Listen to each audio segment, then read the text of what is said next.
Welcome to Your Studio Podcast, sharing strategies for studio owners. Chantelle and Michelle Hunter are co-CEOs of Studio Evolution, an online global community for studio owners who run dance, music, acting, visual arts, yoga, Pilates, even woodworking businesses. Over the last decade, they have transformed the lives of thousands of studio owners, helping them to create wildly successful and profitable studios, giving studio owners the life of their dreams. So welcome home, grab a cuppa, let's get started. I kind of look naked in this top. So maybe just move one strand of hair. There. It's not just boobies. Okay. I'm not a mermaid. It's kind of fun though. It is kind of fun. I was gonna say you should do it. It's like guess. Am I naked? Am I not? Who knows? That is so hilarious. Hi everyone. Welcome back to the Your Studio podcast. It is Michelle Hunter and Chantelle here. And today we're going to be talking about something that is quite common for a lot of studio owners, and it can be a bit deep and a bit personal. And we're asking, what are you tolerating in your studio business? Oh, right to the guts, Michelle. Yeah, because we've all been in that situation. We've all been in it. There's something, icky that we tolerate, and we just keep going. We just keep going through it because sometimes we don't want to face it, and sometimes we don't think we're worth something better than that. And it really can set us back in so many areas of our business. Yeah, it's actually probably the studio owner's ability to tolerate things that aren't particularly great in their business is probably the biggest thing that holds them back. It's the studio owner's capacity just to be like, it's fine. Yeah. I can deal with this. I got this, right? And meanwhile, you're kind of like, putting up with that team member who's always late, or, the fact that you your car needs new tires and you can't afford to put new tires on your car, and you just like, it's fine. I'm going to give that team member that raise because they've been with me for 5 years and they really need it. And your needs aren't being met. Yeah. Or the fact that that back room is just so chaotic and so all over the shop, but I just haven't had time to do it. And so you just all of these things just stack and stack and stack of they're not how I want them to be, but I'm maxed and I can't do anything about it. Right, Michelle? It's an icky feeling. It's an icky feeling. And, it reminds me of a time that I was actually in this situation. We were in this situation, Chantelle, with a team member. And, at this particular time and this particular team member, there was a lot that I didn't even know at the time we're carrying in regards to this relationship, because at that time this person needed a lot of support. So there was a lot of extra communication in addition to the general comms, and it wasn't just daily, it was multiple times a day. And I was just putting up with it. I was just tolerating. It's we just got to get through this period. We've just got to get through this busy period, and we've just got to keep on going, and I'll deal with it after. And it came to a crunchy point where, I just had to deal with it, and I had to, have that hard conversation, and that person, left. And I didn't realize the effect it was actually having on me and the mental load of it until I let it go. Yeah, it's really tough. So I'm kind of wondering, for those of you listening along at home right now, what in your business are you tolerating? Yeah. Is it that you haven't been paid a proper wage in a long time? Oh, is it that you're teaching that class that you don't really love, but you haven't got another teacher to step in? Is it that you haven't taken a vacation, but everyone else gets vacations? What is it for you really kind of gets your goat and frustrates you? And also you have this duty, this responsibility, this sense of obligation. It's okay, as the owner, there are kind of things you have to own, and this is just one of them. You put it in that box. What's in the box? What is in that box for you? What's the biggest one? Let's start talking about team, because this is a big one. And with studio owners, this is a area of the business that we see them tolerate a lot of. And whether you have a big team or a smaller team, it can just take one team member you know, one bad experience or one teamer who's, you know, not aligned, it can really change the culture of the team, and it can grow past just one team member to two team members, and then that becomes a bigger issue than the team. That can grow into the customer experience, you know, the students. And we've seen that if you continue to tolerate as a studio owner, it can get out of control and it can affect a lot of the areas of your business. And it's also one that we see is kind of like the big personal hurdle one just to do, like from outside Chantelle, isn't it? When this is brought to us, it's like, it's so clear, but it is such a hard decision, and it's one that we see studio owners tolerate so much. Oh my gosh, it's a really tough decision because it's usually someone you've had a significant relationship, right, with. Yeah. And so they've been with you for a while, they've been in the trenches, they've been by your side, you've had some really high moments with them. You've created, you've seen growth, you've achieved these things together. And then over time, what often happens is it's kind of a little bit of entitlement that kind of person seems to feel a little bit like, well, they've invested a lot into this business, so they kind of get all the perks. And there comes the point where you're a bit uncomfortable with like, oh, I'm not really comfortable with you wanting that or saying that or doing that. Yeah. And like whether it's they're kind of taking it a bit too relaxed about things or they're kind of not quite still staying in the boundaries of their role. And then you're at the point of now like, oh, they have feelings about how they want to feel. Yeah. And you also have feelings of like, I'm not really comfortable with this and this is your business. And so it's very normal for a period of time for you just to absorb that. Absorb the discomfort and stay in that state of like, okay, well, they've done so much for me. You know, they've been so good for so long. I'm just going to kind of, it's all right. It's not a big deal. We'll just kind of roll with it. I'm sure it'll get better. But then what happens often is that builds. Yeah. Toxicity breeds toxicity. And then what happens is that often that team member will have a relationship with other people on the team, right? And then that's when we get this critical mass of now there's two people having these feelings and having these thoughts, and or even just the one, but there is creating this tension that's in the room. It's the elephant in the room that no one's really talking about, right? And so the only ways to resolve the situation are to have some really healthy conversations. We call them rumble starters, based on the work of Brené Brown. And you're actually like bringing it out on the table and stating it openly and clearly and being really concise in the boundaries. And remembering that this is your business and that team members are going to come and go. Team members are going to be here for a reason, a season. Very few are going to be there for a lifetime. Very few are going to be there for you 10 plus years, right? Some will, and some studios are extraordinarily good at this, but not everyone's going to have everyone stay for more than 10 years. And accepting that who got you to here may not be who got you to there, but having the gratitude and relationship of like, it's okay. It's okay. We can move through this. And if the best thing for you is to work somewhere else, that's okay as well. 100%. And I think like what you just said there, coming back to like, this is your business. Yes, you know, these people have been a part of the journey of building it, but at the end of the line, this is still your business, and it's kind and it's fair to have these rumble starters and open the hard conversations and hear them out.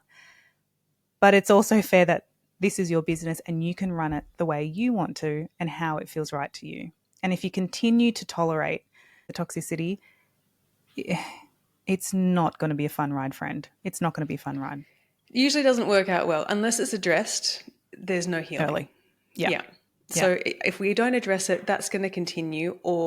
And like it's, you know, we've had a lot of clients along the lines, like they've obviously got someone in the team who is just not contributing to a positive health culture. And like, they've got to go. They've got to go. It's time for them to go. But the resistance of like, oh, I'll just get to this time here, or we'll just see it through after the concert. And it's like, it doesn't serve anyone. It doesn't serve anyone. It is best for them to be in a positive work culture. It is best for you as the leader to be curating the positive work culture. All these things are super important to be aware of. And the longer it drags on, like we've seen, like the toxic team, they double down. They have more reason, right? They're sitting on the sidelines and it's like, oh, okay, like they have more things that they're unhappy about or that's unsettling. And then again, it's just more load that's adding to what you're tolerating. Oh, and then you kind of just like feel like you're tiptoeing in your own business. In your own like what? No. No. And we're here today going, no, you don't need to stand for that. You don't need to stand for that. Also the students, right? Oh, this is the good one too. So you've got that student or that parent, and they are not shy about giving you feedback, right? Not Openly. shy. Yeah. Yeah. And they make your life a misery. And you're there at 3:00 in the morning thinking and like writing that email response, like what you should have said in that moment in that conversation, So right? true. Yeah. You're there. And it's like at the end of the day, you control the emotional culture of your business. Yeah. You're responsible for making this positive for yourself as well as everyone else. It's okay to say to people, it looks like this isn't a match for you. We wish you every happiness, right? And to actually allow students to go, to move them along is one of the most empowering things you can do as a studio owner. And what we kind of tend to say is like you'd write an email and say, thank you so much for your time here with us. It has been we've been grateful to be able to connect with you in this way. And also based on your feedback, it's come to, it seems like a very clear place where we are unable to deliver what you are seeking in the studio. Therefore, we have refunded your last month's tuition and we invite you to go and pursue your learning at a studio that really meets your needs. We wish you every happiness and every success. All the best. Full stop. Send. Yeah. Done.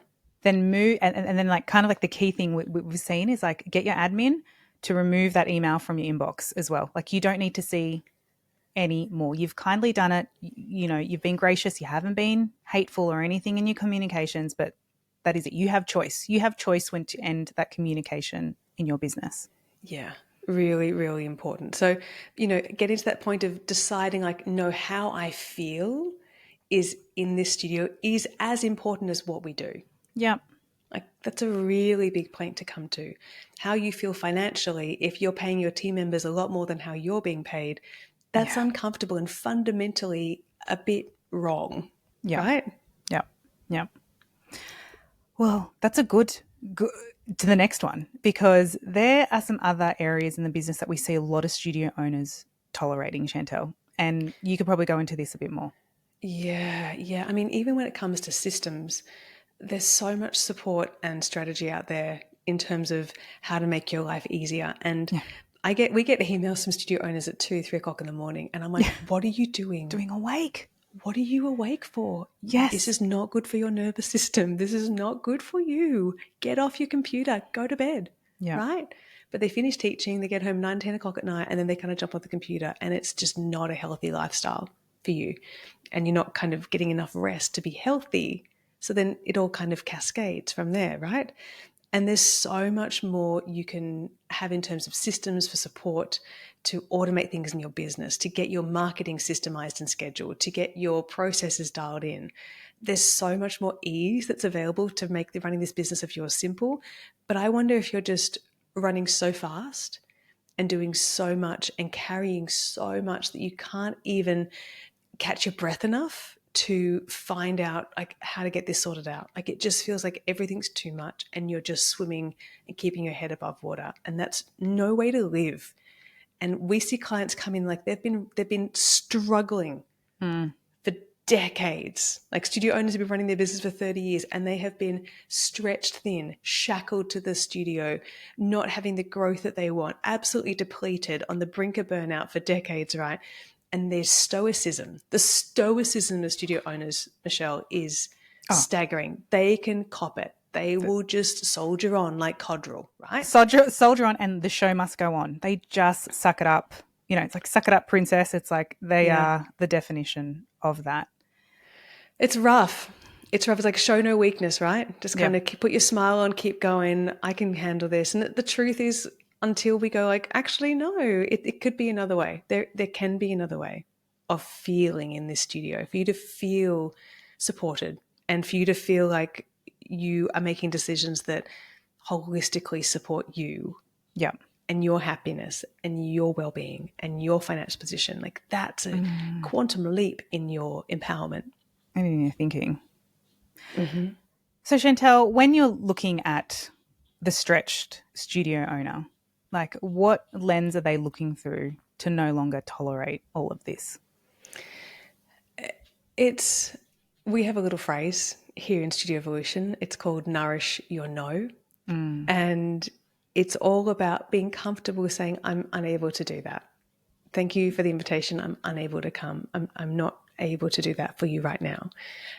No, or like, no, that's not going to be possible for you to take 4 weeks off after you've just had 6 weeks off last month. Yep. Like, it's kind of like that's, we've been there before. You know, it's kind of, I'm sorry, we're not able to meet that request at this point in time. I understand that's what you would like and that you desire when unable to run the business in this way. So nourishing your no as a studio owner and knowing that you're worthy of being able to say, you know what, this is how it's going to be right now. And this is for the best of everyone.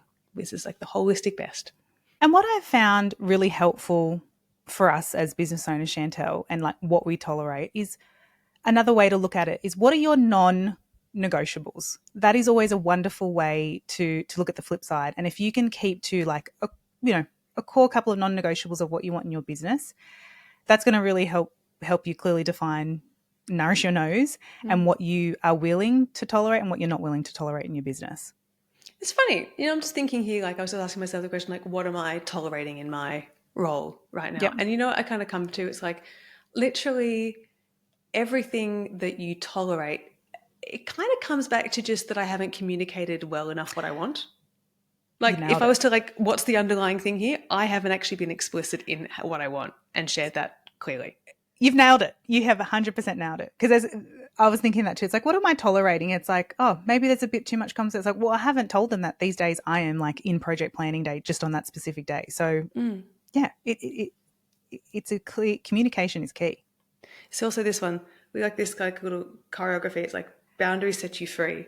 So like for those on the podcast listening, like I've got my hands above my head, like pointing in a triangle.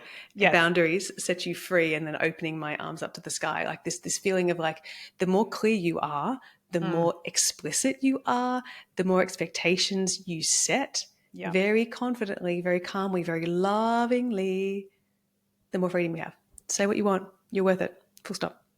What we say, clarity is kind, yeah? Yeah, clarity is kind. That's another little Brene Brown winner. We always say it. Clear is kind. Unclear is unkind. So unkind. So unkind. When you're not clear of like, this is okay, this is not okay. It's okay when you do that. It's not okay when you do that. Yep. These are the types of things for us to normalize in our language as studio owners.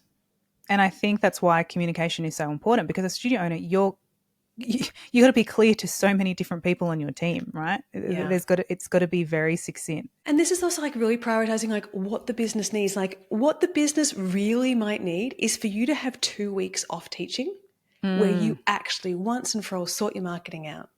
Yeah. You know, for you actually need 1 day a week to be working on high level things where there's no communication, no meetings, no text messages like team, I'm offline for this day. I'm working. Yep. That's what you want, Michelle, right? And 100%. And you see, actually it was quite funny. It was funny. Our accountant said something really funny. Like I wasn't doing it for a while. And then I said like, no, I'm locking out 2 days just on project working on this. And then the accountant said, it's really fascinating. From this month onwards, it was like so much profit was happening. What was happening was like, oh yeah, I stopped communicating with, I told the team, you're not to contact me on these days from that month. And I was working purely on the business, you know, and I was like just working on our funnels. And it was far out, Michelle. It's amazing. That's what happens when you're very clear and you can just be very clear with the team and when they can access to you and when they can chat to you, magic can happen. All right. So I want this on the public record. So we've talked about this. What is your explicit, clear communication of your boundaries in terms of team communication? What days are you not available for communication with the team next year? I don't want to be communicating on Monday and Fridays. You sound like you're terrified as you're saying that. Yeah. Because, guys, studio owners, I feel you deeply. I'm not saying it's easy.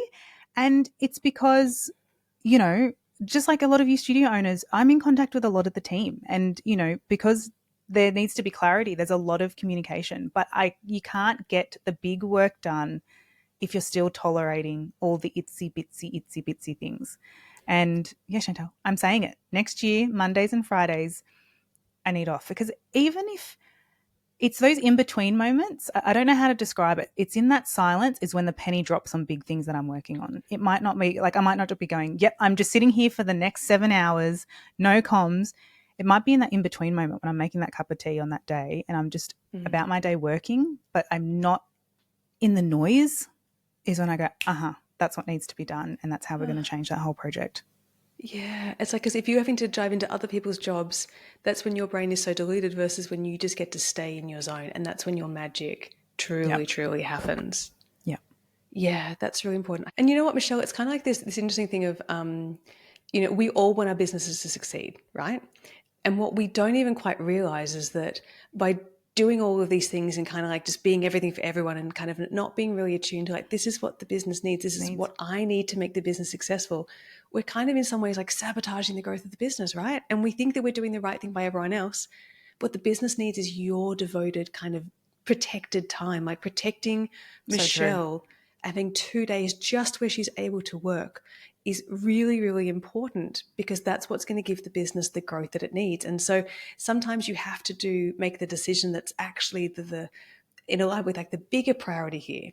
And I wanted to ask Michelle, so, with the team, like obviously they're on the Mondays and Fridays when they're not going to be able to contact you on Voxer or text or email, like there's ways of supporting them, right? So can you just want to share like how you kind of, what setup you've done with them to make them like getting them documenting their questions for you? How have you done that?